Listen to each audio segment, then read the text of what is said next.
You're watching ABC News Breakfast. The top story this morning, there have been dramatic scenes in London with riots extending into a third day. The area of Croydon in the city's south was cordoned off as a building there was set alight. Police have been deployed to stop hundreds of youths from burning vehicles, buildings and looting shops. The British Prime Minister David Cameron has returned home from holidays to deal with the escalating violence. Anthony Dan is a former ABC online journalist who lives at Clapham Junction in London, where some of the rioting has been happening overnight. He joins us now via webcam. Danny, good morning. What have you seen? Good morning. It's about 11:30 here at the moment. We were down in Clapham Junction just earlier this evening having dinner, and there was already rumblings of something going on. We were seeing people nervously and anxiously looking behind themselves, walking up the street towards us. Right on 9 o'clock, which is when a lot of the shots were shutting up, that's when it all kicked off. There was 200 to 300 youths I saw in dark clothing with hoods and their faces covered. They just arrived from all over the place, streaming down from Lavender Hill, going down into St John's Road, which is kind of where Northcote Road and St John's Road join together and they form like a main intersection. Everything down from there has been totally looted. So it looked, from your perspective, as being fairly organised when it did happen at 9 o'clock. Absolutely. There was apparently there was chatter going on the social networking, but also I was standing on the corner outside the pub at this intersection, watching these youths just stream down and head straight for all of the retail stores in that strip. So Curry's, which sells high-end TV and radios and computer equipment.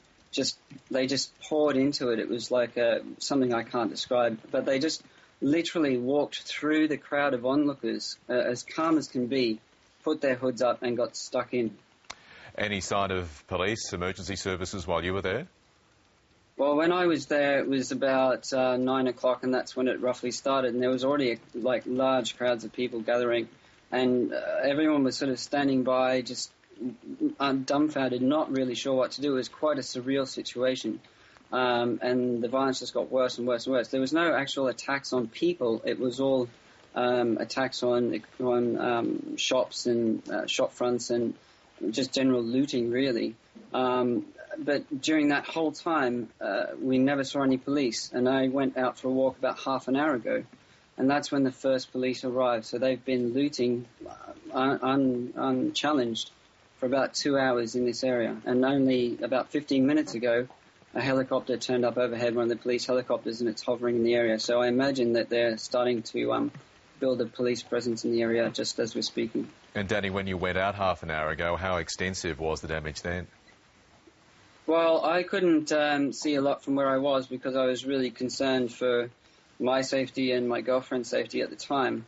But I could see they had torn the security door off Curry's, which is a retailer, electrical retailer, and they were smashing windows. And I have heard just a little while ago that Debenhams, which is like Myers or David Jones, one of those big stores, has been totally stripped of everything. It was like 5 stories high, a big old, I suppose, Victorian building, and even unconfirmed reports too that it was actually on fire. And as a journalist, you would have been keeping abreast the UK media there, and there have been lots of almost pleas by authorities for people just to get off the streets because they obviously fear things could get a whole lot worse over the next few hours. Well, absolutely, and I completely understand that point of view. When we were standing around, it was such a surreal and strange experience that they didn't seem to be interested in the onlookers. They were just going straight for their targets. But as soon as the police turned up, the mood amongst the people who were on the street changed completely, and a cheer went up from the looters. And I wasn't sure whether that was because it was a challenge or they were happy to see them, so they had something to rail against. But prior to that, it was just purely looting and burglary. OK, Anthony Dan, we'll leave it there. Stay safe. Thank you very much for your report this morning. Thank you.